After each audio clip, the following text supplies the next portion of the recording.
യെസക്കേൽ പ്രവാചകന്റെ പുസ്തകത്തിൽ 3:10 പിതാവായ ദൈവം യെസക്കേൽ പ്രവാചകനോട് പറഞ്ഞു, മനുഷ്യപുത്ര, ഞാൻ നിന്നോട് പറയുന്ന വാക്കുകൾ നീ ചെവി തുറന്ന് കേൾക്കുകയും ഹൃദയത്തിൽ സൂക്ഷിക്കുകയും ചെയ്യുക.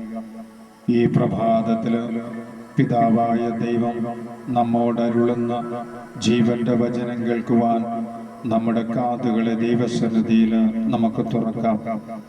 അവിടുത്തെ പരിശുദ്ധമായ വചനം സ്വീകരിക്കുവാനായി നമ്മുടെ ഹൃദയത്തെ ഈ പ്രഭാതത്തിൽ ഒരുക്കി ഒരു സക്രാരിയായി ദൈവത്തിന് വസിക്കുവാനുള്ള മഹത്തായ മനോഹരമായ ഹൃദയമായി നമുക്കൊരുക്കാം. നമ്മുടെ ഹൃദയത്തിൽ ജീവന്റെ ദൈവം വസിക്കുമ്പോൾ നാം അവിടത്തോട് ചേർന്ന് ജീവിക്കുന്നു. ഇന്ന് നാം ഈ ലോകത്തിൽ ജീവിക്കുന്നത് അവിടുത്തെ കരുണ നിറഞ്ഞ സ്നേഹമാണ്. നമ്മുടെ ജീവിതത്തിൽ നാം എന്തൊക്കെ നേടിയോ അതവിടുത്തെ ദാനമാണ്. ഇന്ന് നാം ഈ ലോകത്തിൽ നിലനിൽക്കുന്നത് അവിടുത്തെ കരുണ നിറഞ്ഞ കാരുണ്യമാണ്.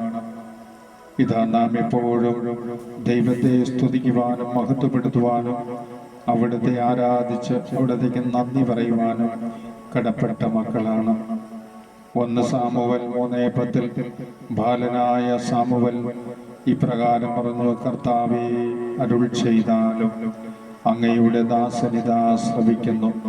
ഈ പ്രഭാതത്തിൽ നമുക്ക് ബാലനായ സാമുവേലിനെ പോലെ കർത്താവേ, അരുൾ ചെയ്താലും അങ്ങയുടെ ദാസനിത, അങ്ങയുടെ ദാസിയിത തിരുവചനം കേൾക്കുവാൻ തിരുമുൻപിൽ നമ്മുടെ നെഞ്ചിലെരിയുന്ന എല്ലാ നൊമ്പരങ്ങളെയും ഈ പ്രഭാതത്തിൽ തിരുമുൻപിൽ സമർപ്പിച്ചുകൊണ്ട് നമുക്ക് പ്രാർത്ഥിക്കാം.